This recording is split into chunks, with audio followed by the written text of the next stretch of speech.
2025. What a year it was for WWE. Anybody who asks will have a very strong opinion. In today's episode, we are closing out the end of the year with my WWE End of the Year awards for 2025.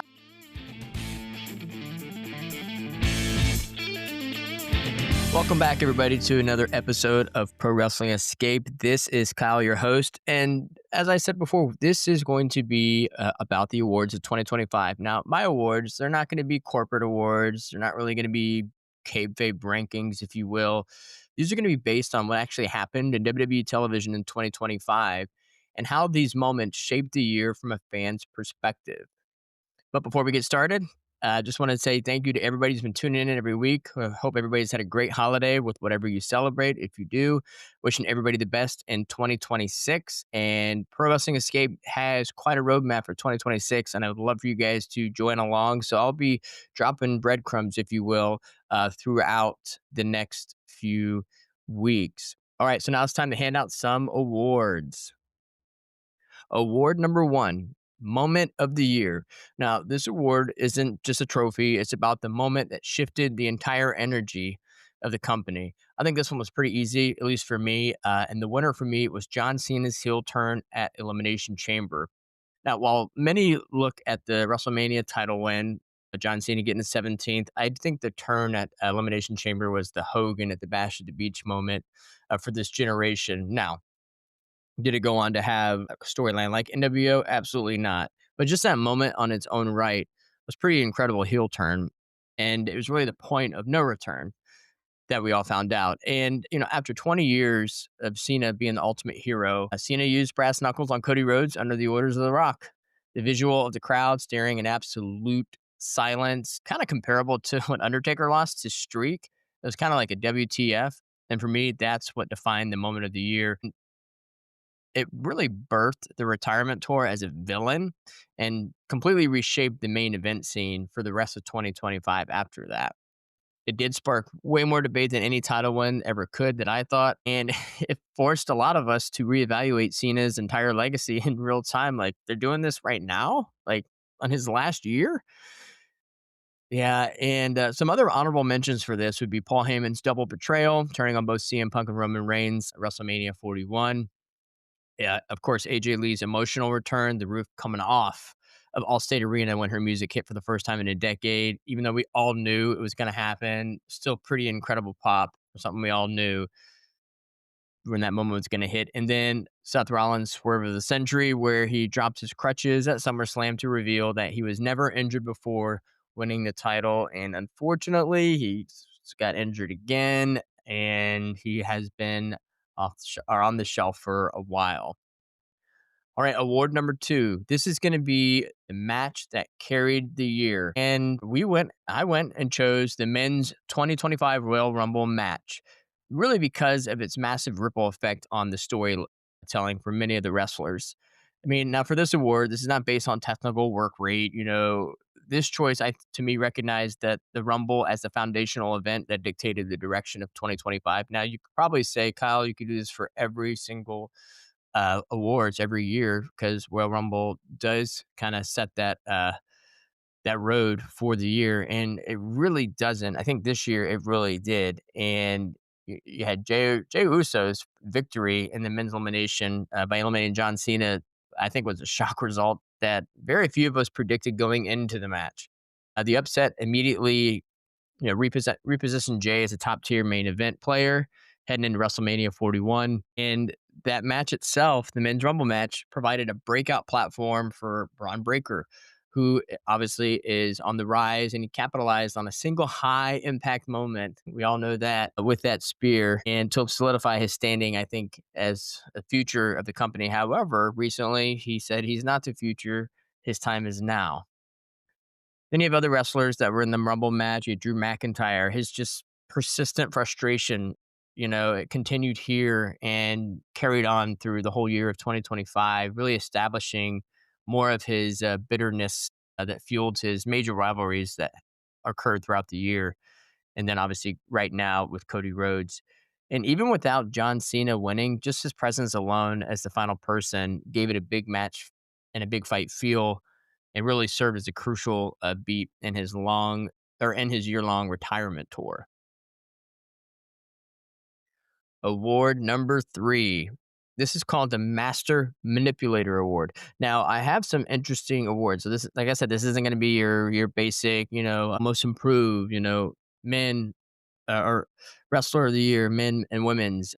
It's going to be kind of different. I really like it. So going back to award number three, Master Manipulator Award. My winner was Seth Rollins, and this award goes to the person who didn't just react to chaos, but they kind of created a structure around it, and that just screams Seth Rollins to me. After WrestleMania 41, Rollins didn't really just reposition himself, he built a stable. And on Monday Night Raw, WWE officially introduced the Vision faction led by Rollins, aligning with Paul Heyman and featuring Braun Breaker and Bronson Reed at the time. Now, the message of the Vision was clear. Rollins was the architect, and he was the architect of WWE's future, including Breaker and Reed, and they were the weapons. Heyman gave the group that credibility and just that menace. And Rollins didn't really have to be the enforcer. He was the director. Those two other guys were his rabid dogs. He let Bronson Reed and Braun Breaker cause all the damage, and he let Heyman take a role in the manipulation. And Rollins really only stepped in when it benefited him. Now, the Vision did reshape several guys' careers. It fed into War Games storylines, and now we know as of today, this is still the end of 2025. You had Logan Paul join, and most recently, you had Austin Theory join. And it really didn't prove that Rollins wanted to win just championships. He wanted to decide who actually mattered in the company, and to me, that's pure manipulation. Now, honorable mentions are definitely Paul Heyman. I mean, you could put him up on every year for this award. And then also, I think Logan Paul as well, just like his selective involvement with storylines. And anytime he's involved, it's a pretty big storyline. Award number four, we have the Betrayal of the Year. Let me give you a second to think about it. As I explained this word, betrayals don't always come from just one big turn. Sometimes they come from self preservation. And maybe me saying that out loud, you're probably thinking, oh, I know who's getting this one.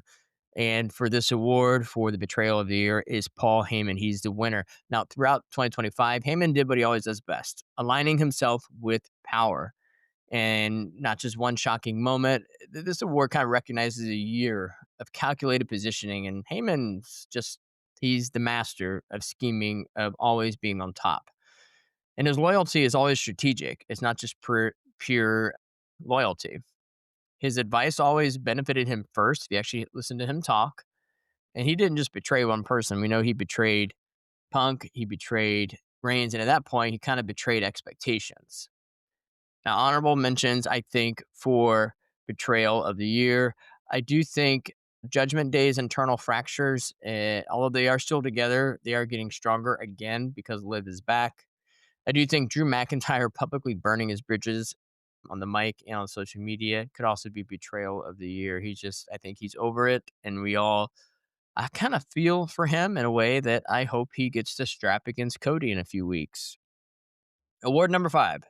This is the return that broke the building. That is the award. Is about pure reaction, the kind that just kind of takes the oxygen out of the room the second the music hits. Some of you are probably not going to like this one, but I do think, and I did not choose AJ Lee. I did choose Charlotte Flair's Royal Rumble return.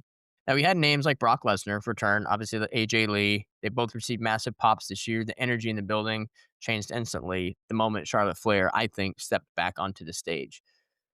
She didn't need weeks of storylines or a slow burn story or, uh, quote unquote leaked reports of who's coming back. I think just her presence alone did reestablish her back in that top tier of the women's division. And then now she is with Alexa Bliss. They had the tag team titles for a little bit. I think they're kind of putting her on the back burner now.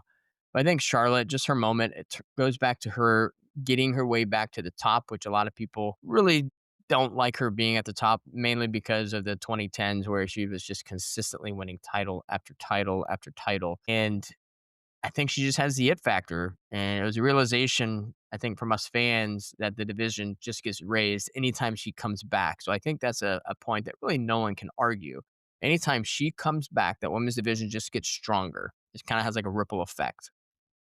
Now, honorable mentions for this is AJ Lee's emotional comeback, of course, to join Rhea Ripley and her team at Women's War Games at Survivor Series. And then you have Brock Lesnar, shocking return at the end of SummerSlam to confront John Cena.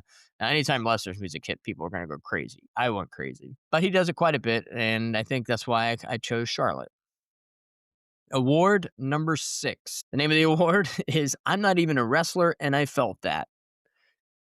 So this kind of goes with celebrity involvement and with wrestling. And it usually goes one of two ways. It actually worked with the celebrity or it didn't.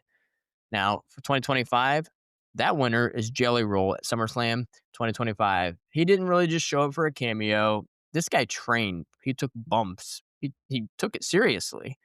And he's a huge fan, but he also respects the hell out of the business. And teaming with Randy Orton, I think, just goes to show you how much he respects that business. And Jelly Roll delivered a hell of a performance that I think most of us respected. I'm not one to say, oh, according to reports, but it's been kind of confirmed out there that even Jelly Roll requested to lose, I think, which tells us everything we need to know about his approach and how he respects the business. And to me, that's how celebrity wrestling should be done, not just a quick cameo. Oh, so and so showed up, but somebody that actually wants to be in the ring. And uh, much respect to Jelly Roll on that. Other honorable mentions. I know Logan Paul is still a celebrity, but I I think just for him, his continued just athletic performances, the guy, I think I'm a personal fan favorite of his in the ring. I think he's great on the mic. Clearly, he has the ability to wrestle in the ring. I know he rubs people off the wrong way, and that's perfect for being a heel in the wrestling business. And another honorable mention, which I think the storyline fell through because of this person, was Travis Scott and his mainstream attention he got with his appearances. All right, award number 7. This is probably my favorite one. Heat Magnet of the Year. You got Go Away Heat, and then you have Real Heat. This is a pretty easy one. The winner for me, 2025, for this award is Dominic Mysterio. I mean, Dirty Dom didn't accidentally become the most hated guy in the building. He leaned in. He leaned into it. The boos were super loud. They still are. They were aggressive, and they just never stopped. Like the guy could barely speak on the mic early on. Fans didn't want him to talk. And they also didn't want him to win. And that's authentic heel heat. And then also, too, as his, heel story evolved, fans really started liking it. So you kind of almost had like a 50-50. Like even the fans that liked him still booed him, but they wanted him to win the matches. Honorable mentions for this, Logan Paul, and then also Drew McIntyre's late year frustration, if you will. So Dirty Dom is definitely the heat magnet of the year for me. Number 8, you had the pay-per-view main character award. It's not just about wins, it's about pure momentum. And it's John Cena. In 2025, when Cena was on a pay-per-view card, everything just felt bigger. Even when he wasn't in the main event, his presence alone kind of framed the show. And that's just right there. That's main character energy. Other honorable mentions are Cody Rhodes and, of course, Jey Uso having the year of his life. Award number 9, rivalry that we're going to watch going into 2026. Looking forward, for me, it is Cody Rhodes versus Drew McIntyre. And it's the rivalry, it's got some juice to it. It's got some storytelling. It's definitely long-term storytelling with the history they've had in WWE and outside of WWE. And we all know Cody represents that belief and that legacy, whereas Drew represents almost like realism and pure frustration. And if WWE continues to build the storyline, go in this direction, this rivalry can definitely define early 2026. Other honorable mentions for this is what are they going to do with Gunther? Like, who are his future challengers? I mean, it's are they going to have him go for a title now, or is he going to retire AJ Styles? I don't know. And then, of course, whenever Seth Rollins comes back healthy, it's I think the Rollins and Punk tension. I think they need to revisit that storyline because for years they hated each other outside of the ring, and now you can kind of tell that maybe they still don't like each other, but there's a level of respect there that wasn't there before. All right, so now that was my first year of giving out awards that were not your basic awards. Let me know which award you like the most, which award you think should not be on there next year, and let me know which ones you disagreed with and agreed with because I need some feedback. It's the first time I've done it. I love it. I just want to see what you guys think. That's what's more important to me. I kind of throw out a bone there. I want to see if you guys, pick it up, start chewing on it. Let me know what you think. But before you go, I just want to wish everybody a happy new year. And if you're enjoying the Pro Wrestling Escape, hit the follow button, leave a review on Spotify or Apple Podcast. But enough about that. I'm wishing everybody a safe and healthy and very successful 2026. Happy New Year, everyone.